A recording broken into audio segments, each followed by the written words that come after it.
अस्सलाम वालेकुम ख़वातीन व हज़रात, आज की इस वीडियो में आपको खुश आमदीद कहते हैं।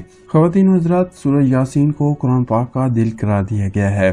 इस सूरत की अल्लाह ताला के नज़दीक बहुत अहमियत है और इसको पढ़ने का बहुत ज़्यादा अजर व सवाब रखा गया है। बाद रिवायात में आता है कि एक दफ़ा सूरह यासीन पढ़ने से 10 कुरान पाक पढ़ने के बराबर सवाब मिलता है। सवाब के अलावा इंसानी ज़िंदगी पर भी इस सूरत के इंतहाई खूबसूरत असरात मुरतब है, जिनका जिक्र हम इसी वीडियो में करेंगे। लेकिन उससे पहले अगर आपने हमारा यूट्यूब चैनल अभी तक सब्सक्राइब नहीं किया तो फ़ौरन सब्सक्राइब कीजिए और साथ ही बेल आइकॉन पे क्लिक करें ताकि मज़ीद आने वाली वीडियो के हवाले से भी मालूमात हासिल कर सकें।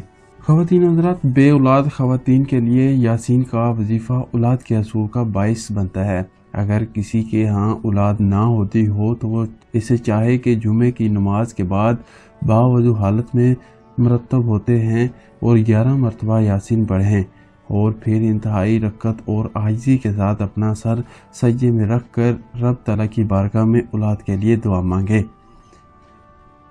हक ताला ने चाहा तो जल्द ही मुराद बर आएगी और तब अल्लाह ताला नेक और साले औलाद से नवाजेगा। अगर मुराद पूरी होने की उम्मीद पैदा हो जाए तो इस अमल को तर्क ना करें बल्कि जारी रखें। जायज़ इंसाफ के असूल के लिए भी और मुकदमे में कामयाबी हासिल करने के लिए भी फजर की नमाज के बाद 11 मरतबा यासीन पढ़ें और फिर तारीख पर जाएं और तारीख पर अदालत की तरफ से जाते हुए दिल में यासीन का विर्द करते रहें और मनसफ के सामने पेश होने पर भी दिल में यासीन का वजीफ़ा जारी रखें।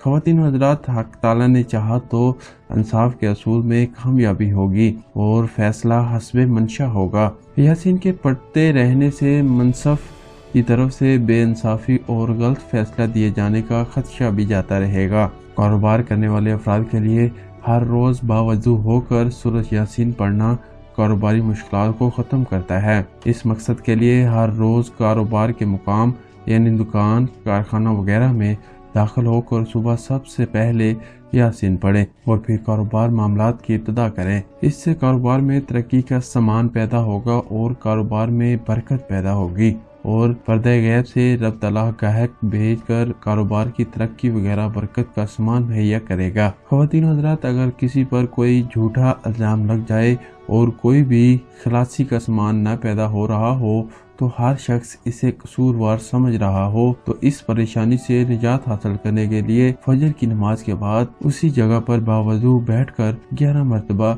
यासीन पढ़कर रब ताला से दुआ मांगे। हक ताला ने चाहा तो 11 दिनों में ही मतलूबा मकसद हासिल होगा और झूठे इल्जाम से बरियत हो जाएगी। झूठा इल्जाम लगाने वाला शर्मिंदा और जलील होगा, जिस पर इल्जाम लगा होगा उसकी इज्जत में इजाफा हो जाएगा और इसकी परेशानियों मुश्किलात हल हो जाएंगी। ख़वातीन हज़रात, खलूस नियत के साथ यासीन का विर्द करने से पहले 3 दिनों में ही अच्छा नतीजा निकल आता है। उम्मीद है कि ख़वातीन हज़रात आपको वीडियो पसंद आई होगी। मजीद इसी तरह की वीडियो देखने के लिए हमारा यूट्यूब चैनल आई स्टोरी सब्सक्राइब कीजिए, साथ ही बेल आइकॉन पर क्लिक करें ताकि मजीद आने वाली वीडियो के हवाले से भी मालूमात हासिल कर सकें। इस वीडियो को अपने दोस्तों के साथ लाजमी शेयर करें और इस वीडियो के नीचे कमेंट भी कीजिएगा, अपना फीडबैक भी दीजिएगा और हमें यह भी ज़रूर बताइएगा कि आप आने वाले वक्त में किस तरह की वीडियो पसंद करते हैं और ताकि वो वीडियो स्पेशल तौर पर आपके लिए बनाई जाए और आपके साथ शेयर करें। अगली वीडियो तक के लिए अपना ख्याल रखिए। हमें दीजिए इजाज़त। अल्लाह हाफिज़।